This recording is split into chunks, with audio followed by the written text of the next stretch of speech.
utility.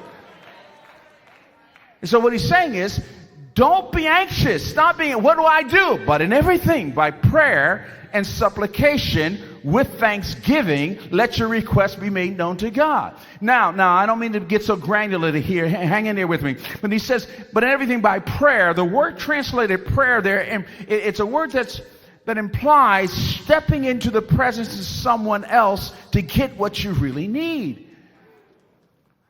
In other words, prayer there is not worrying on your knees. It's not fussing with God. It's not venting your frustration. But you're talking to the Ancient of Days.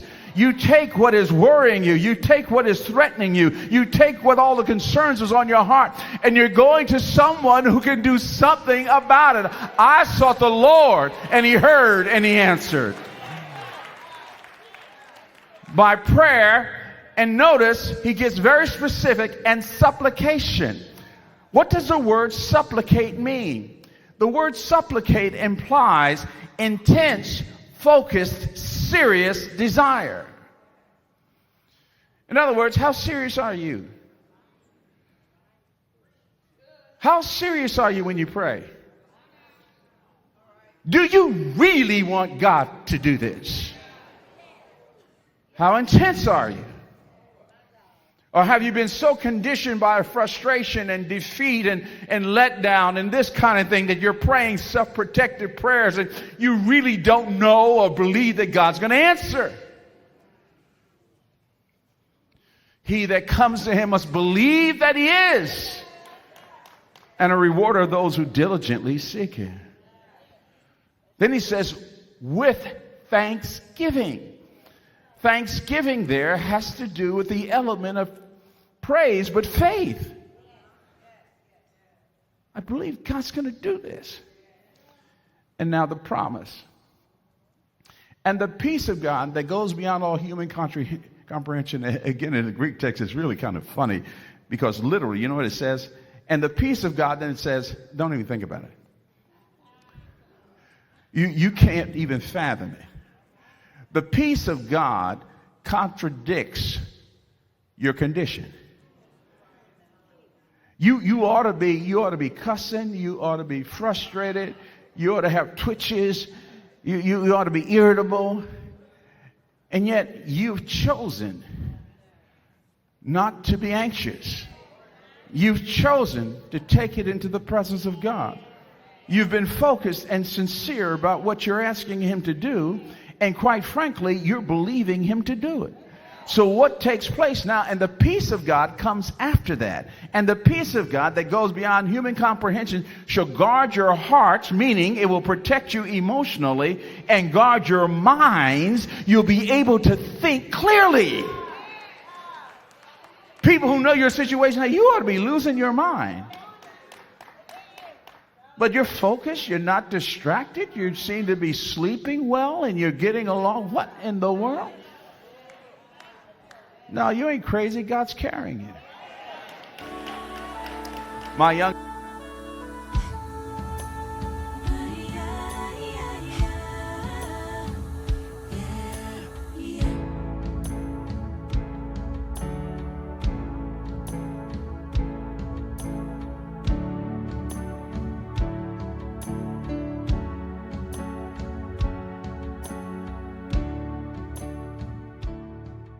I'm just gonna have to record from the back because for some odd reason I just don't like the way my front camera looks. Like, something about Apple phones, like, I don't know, I heard they was doing some type of fix to that on the new generation that they just came out with, but we'll see.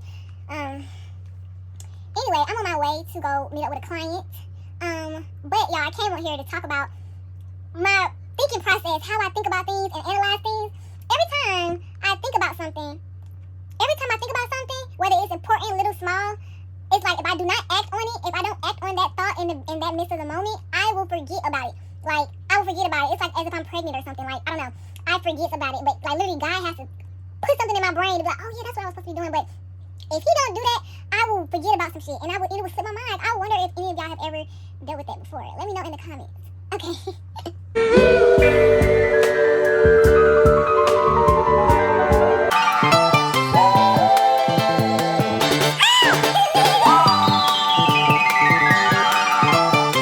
Good morning, y'all. I started to make a Instagram post video, but I said no. I'm putting all this on my YouTube so I can continue making videos. Right now, I'm doing alterations. I had an 8 o'clock appointment with my orthopedic this morning. I couldn't go to it because I've been up since 2:30 this morning trying to finish this order. So I couldn't make it. I woke up at I set my alarm for 7 o'clock. The way I was feeling at 7 o'clock, I said, oh no, I'm gonna have to reschedule it. And these people be so packed and booked up. My next appointment is not until the 29th. It's for my aligners to get my next set of teeth. So here we are. I just before getting on here, I just tried to call them back to try to see if I could schedule something a little earlier. They ain't answer the phone. So here we are. I am so tired. I cannot. So now I know when it's crunch time, I need to either have that shit done before 10 o'clock, before the day is due, or it needs to be done a whole day before it's due. I can't be working the night of into the wee hours of the morning. I can't do that. Especially when I got appointments and stuff at 8 o'clock. I really have forgot I had that dang on appointment at 8. Yeah. I'm gonna have to take some cough drops because I kept going in and out of the house last night. I woke up with a little in my throat. So that's it. Bye. Y'all, so I'm starting y'all know I'm already starting my little blogging journey. So I'm out here in public trying to see how this gonna go. I'm currently waiting on my client to pull up. I told him a specific time, now we just sitting here waiting. And I don't like stuff like that. Like, I have other stuff to do. And since I gotta see him, let me see. All right, y'all. I'll talk to y'all later. Good morning, my beautiful people. Good morning. So, I just got out of church. Service was great. Dr. Crawford Loritz, he was a really, really good preacher today. We spoke about the 4 pillars of courage. 4 pillars of courage. We talked out of the book of Philippians, chapter 4. So we went from verses 6 through 18. And the first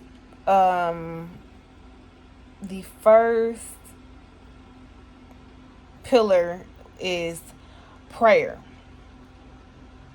And so that's all things prayer. That is out of chapter 6. When it says to give all your wants and desires to him, thank him, pray about everything, tell God what you need, and thank him for all that he has done. So that's praying. And then the second pillar was perspective. Your perspective on things, your perspective on life, changing how you see yourself and changing how people see you, giving out to the world good things instead of just acting off of emotion, which I really needed. I really needed. Which is out of chapter verses 8. And it says to fix your thoughts on what is true, honorable, right, and pure, and lovely, and admirable. Think about things that are excellent and worthy of praise. Keep putting into practice all you've learned and received from me, everything you heard from me and saw me doing, and then the God of peace will be with you. And then the third pillar was power. And that was out of the verse Philippians 4:13. I can do all things through Christ. And he spoke good on that, because a lot of people A lot of people talk about that, and that's not, and what it says is not what it actually means. Not meaning that you can go out into this world and do any and everything will be, and it'll be granted to you. We all know that that's not how things work. You pray and pray and pray, and your answers might not always be yes. And so we talked about the text before that verse, when it says, I know you always been concerned for me, but you didn't have the chance to help. Now that I was ever in need, for I have learned how to be content wherever I have. I know how to live on almost nothing or with everything. I have learned the secret of living in every situation, whether it's with full stomach or empty, with plenty or with little. For I can do everything through Christ who strengthens me. So so basically that means that in any situation, whether you feel like you broke or you rich, or you feel like you in the midst of a situation where you being let off, let down, it's okay. You know that you can do all things through Christ. He is the fulfillment. He is the God of all gods. He will fulfill your heart. And yeah, so that was really good.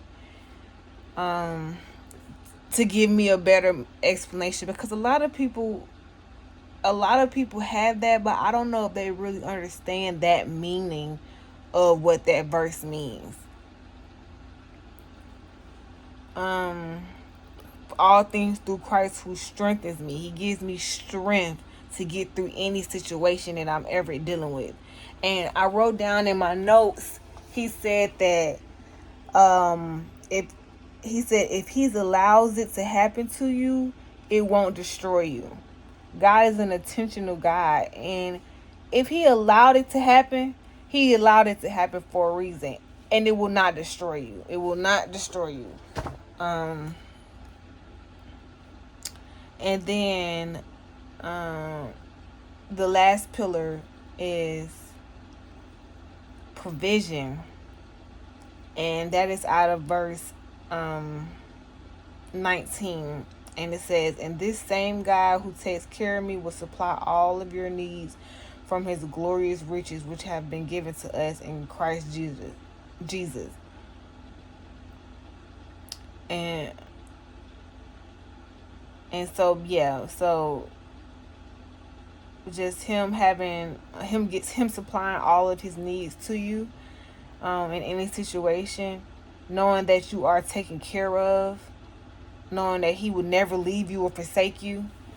Verse 18 before that says, at the moment I have all I need and more. I am generously supplied with the gifts you sent me, with Aphrodisias, Aphrodisias,